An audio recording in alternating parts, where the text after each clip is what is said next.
Stone Mecca. I'm from the planet Jupiter in Los Angeles, in Inglewood, California. Well, I mean, you know, everybody knew Rapper's Delight and stuff like that. It was a party song, you know. But I think when I really got into it was when Eric B. and Rakim came out. And I got a dose of that. 87.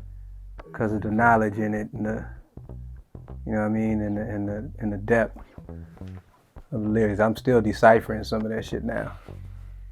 We grew up with the regular, you know, doses of soul from the family. You know, you grow up in a black family, you're gonna grow up with some soul. So we did. You know, we had all of that from all the greats, Stevie Wonder, Earth, Wind and Fire, you know, all of that.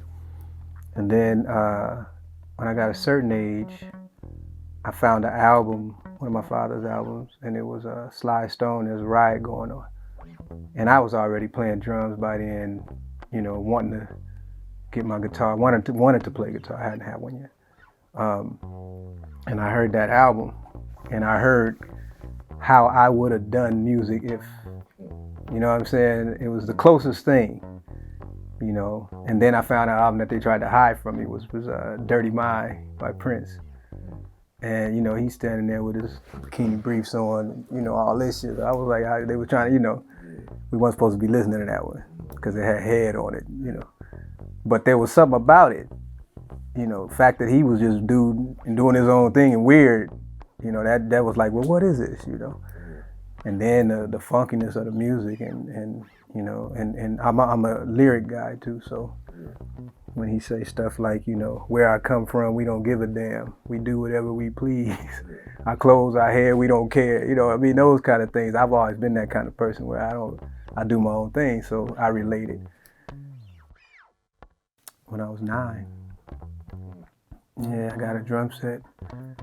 I had a lot of dudes live on the street. All dudes, I mean, it was crazy. It was probably like 11 of us around the same age, you know. And I would still do my own thing. Got some drums, then everybody wanted to come over and try to play them. A couple people bought them, but they never kept it up. But I had a passion for it. So I kept playing them. And then when I turned 16, I saved my own money and went and bought a guitar. Went in my room and just was in there every day, teaching myself, basically. My mother, self-taught, yeah. My mother saw what I was doing, and she came home one day from work with this little book, how to play the guitar. And I mean, I picked up a couple things from it, but I was really teaching myself because I didn't want to sound like nobody else. So I never learned nobody else's riffs. I never listened to somebody and say, let me play that. There was this thing going around town about this dude, and I was skeptical because, first of all, he took my favorite rapper's name, so I was like, he better be hard. If his name is Rakim, I was like, oh, come on, man, you know. And we had a gig one night, and he happened to play, do his set before ours, and I finally got to see. And right away, I saw, you know, I mean, I saw what it was, the presence and the flow and the not scared to go to where, you know, rap should be and not where it's at, you know what I mean, and make it work today. You know what I mean? I saw that and I started getting ideas right away because, you know, that's that other thing musically, you know. That producer ear started working and, you know, and all those things. So I saw, and then it was okay for him to have that name because he made it his, you know, Rakim Al-Jabbaar, he made it his. And the presence, like I said, was there. And you see that right away with people. You know, that's not something that, you know, some people you force feed on people. You know, you play their music 500 times on the radio or, you know, you show them doing this, doing that, and then people, okay, you know what I'm saying, that kind of thing. But some people, as soon as you see them, you get it. And when I first saw Rakim, I was like, I could see that presence right there, you know. No, I think that, you know, like I said, he has what it takes to be successful. And, you know, he's a good person in the sense that he wants to grow. He wants to know what he's doing. You know what I mean? He wants he humbles himself to learn. And that's a big deal. You know, a lot of people have egos and this and that, and they think they know this or they think they up here and all this stuff. But there's always room to learn and to take in. And you know, he hit me like, yo, man, I saw your show and I saw how you had the crowd. You got them and you just held them. And man, come help me with my show. Help me to be able to do that with my show. The dude is, you know what I mean, anybody that works, wants to learn, he works. You know what I mean? He's always working on this project. So it's not about him really. It's about doing these things the way we're doing it, independently. And being able to have the resources to reach the masses in that sense. Whoever gets it is going to get it. It's going to spread like that. I know that. The whole thing with the other part of it is you know,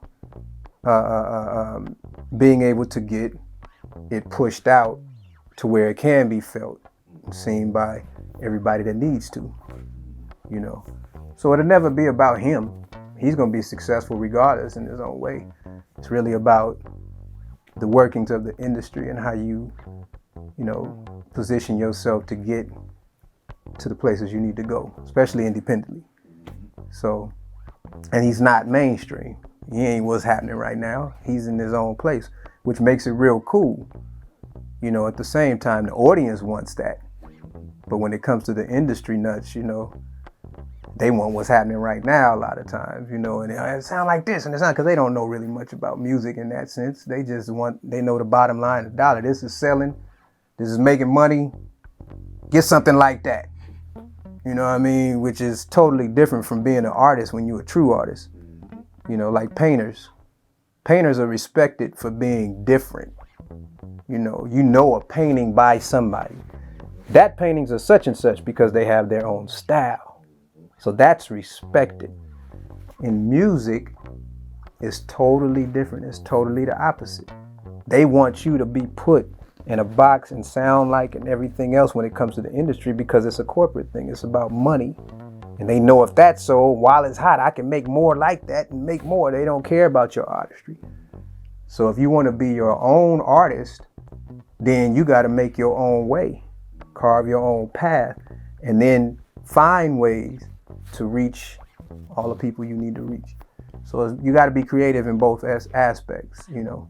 So that's the only thing I feel for him. I just hope that, you know, he finds that path, whatever way that can get him to where he needs to go. Because, like I said, it's not about him. He has what it takes. So that's what I got to say about Rakim.